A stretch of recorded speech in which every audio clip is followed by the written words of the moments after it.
Or do I need to use the microphone? All right, great. I'm Patrick Muldoon from Southwest Virginia, and we call ourselves the Fighting Ninth, but I might stick around and see how this turns out because y'all might take our name, the Fighting Ninth. But I'm running for Lieutenant Governor. I'm running to get Republicans looking out for Virginia and Virginians by living up to our conservative principles and always doing the right thing, not just the political expedient thing. I am an unapologetic conservative. I'm a Christian. I believe in the sanctity of life that it begins at conception. I believe in the Second Amendment, the right to keep and bear arms. I believe in a constitutional government and lower taxes. And I understand the value and tradition of our traditional family and traditional marriage. And I understand the role that it's played in the development of this great nation and this Commonwealth. And that's why I'm running, to make sure that we advance these conservative principles. I'm afraid that one of the greatest threats to this country is not from overseas, some foreign land, but it's from within.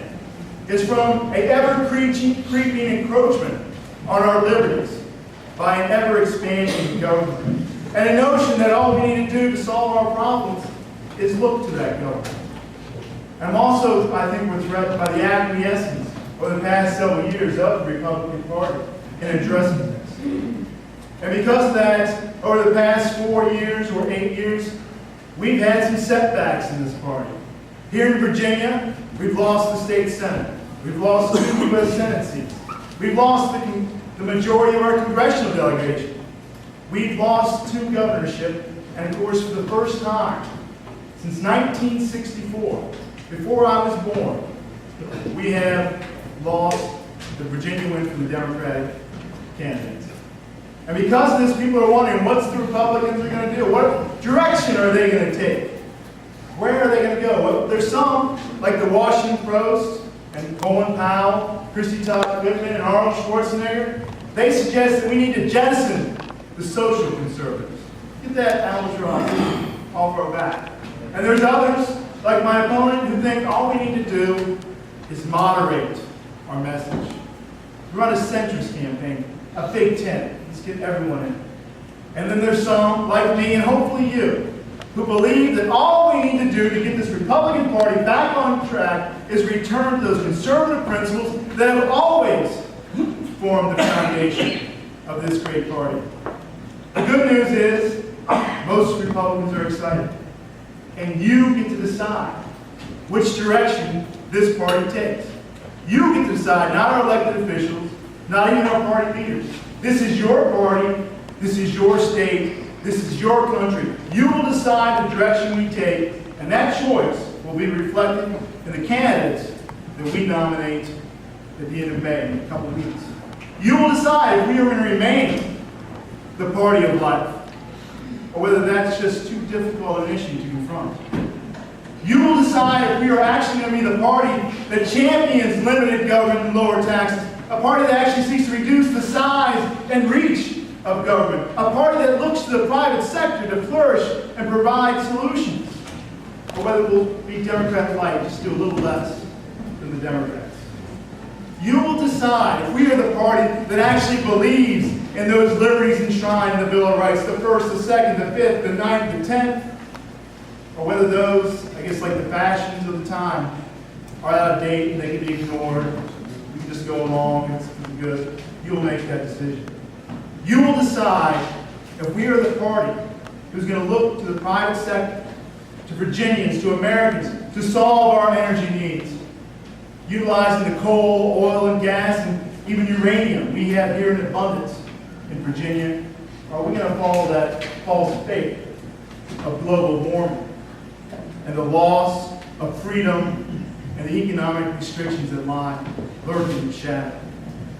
I think, simply put, you will decide whether we are the party that was revitalized by Ronald Reagan, that's based firmly in conservative foundation, or whether we're the party of moderation based on political expedience, whatever it takes to win the next election.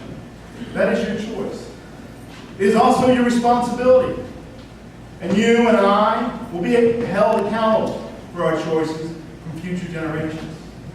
Now, there's two candidates in this race, in case you didn't know, and we have some differences. I don't think it was conservative. I don't think it's standing up for life to accept tens of thousands of dollars from the makers of the morning after bill, as my opponent has done. I don't think it's conservative to support House Bill 3202 that established the unelected, unaccountable, and unconstitutional regional taxing authorities. The sole purpose was to raise your taxes without giving you the benefit of a vote. Taxation without representation. I learned about that in school. We fought a revolutionary war over it. And I don't think it's conservative, we're talking about parental rights, to campaign across the state for a measure requiring your 12-year-old daughters to be vaccinated for a sexually transmitted disease to enter school. That's not conservative. I offer you bold, fresh, and conservative principles. I will fight to defend life. I will provide a mechanism so we can reduce or actually eliminate the state income tax. We want to move back spending to 2006 levels. We want to have private-public partnerships for transportation. We want to repeal some of these Second Amendment, this encroachment of the Second Amendment, and be prepared for what Obama is likely to do.